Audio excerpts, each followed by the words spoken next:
Okay, we're back for one more round tonight on, well, it was English brown ale night, but this is a dark English ale that I'm going to be sampling tonight to, to cap my evening off. It's an English bitter. It's a ESB, marketed as a dark English ale here in the United States. This is Hobgoblin. Hobgoblin. Um, Everyone's probably familiar. I'm a big fan, as you can see from my nice picture behind me. Hobgoblin is a very minerally beer, and I was thinking, well, I drank two English brown ales tonight, both using tap water or some tap water. Um, my wife's beer, brewed here in Minneapolis, using probably 50% tap water, and a buddy of mine's beer from Pennsylvania, northeastern Pennsylvania, using his tap water, which is well water. Ours comes from the Mississippi River here in Minneapolis. And both beers had a very mineral-like quality, very appropriate for the style, actually very, very tasty for the style. Um, but I figured I'd go on with another minerally beer brewed by the Witchwood Brewery in England, in the northern part of England, not really northern England, but farther up there, not southern England. Um, Hobgoblin's probably one of my favorite English bitters. I've drank countless bottles of Hobgoblin beer. Um, right up there with Wells Bombardier as far as my favorite extra special strong bitters, as they're called. So I'm gonna crack this beer, another familiar beer for me, and talk about it because that's fun.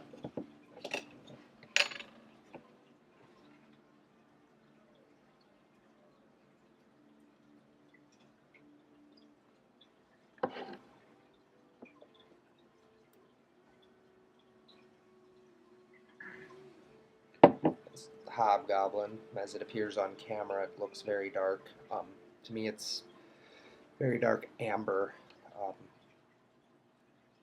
little bit hazy, but pretty clear. Um, Small, half-ish finger head. I have pretty big fingers, so half finger head. Um, really nice looking beer. Really nice tasting beer. Up front, and it's probably because it's fresh on my mind, I get the mineral note. I really think that's from the yeast. I don't know exactly what strain they use at the Witchwood Brewery. I've seen clone recipes they call for Ringwood, Y yeast 1187. Never used it. Heard it's similar to the Whitbread strain, so it wouldn't surprise me if the mineral in this beer is from the yeast, maybe enhanced a bit by the hard water. The other smells are lots of caramel malt, lots of dark caramel malt, um, some hops, some earthy and floral, maybe flowery English hops. I'd guess East Kent Goldings and Fuggles, just a guess.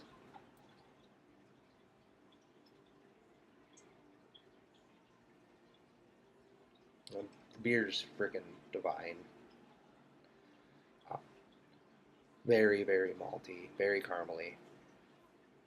Um, Long, lingering bitterness. Um, Subtle bitterness really lets the malt come through. Um, but it lingers. It lingers on the back of the tongue. Sweet, sweet caramel malts are there pretty much throughout the drink too.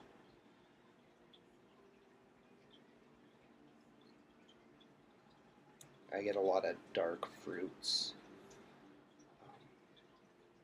Again, just really solid bitter. Mouthfeel, like a good English beer, is pretty chewy.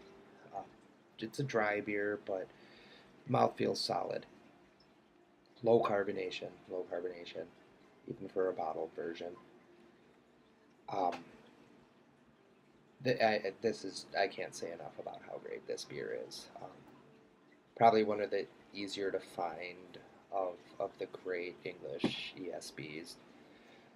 Uh, Bombardier's a little harder to find. I've always had to bug liquor stores to get it in stock for me, but it's another really good one.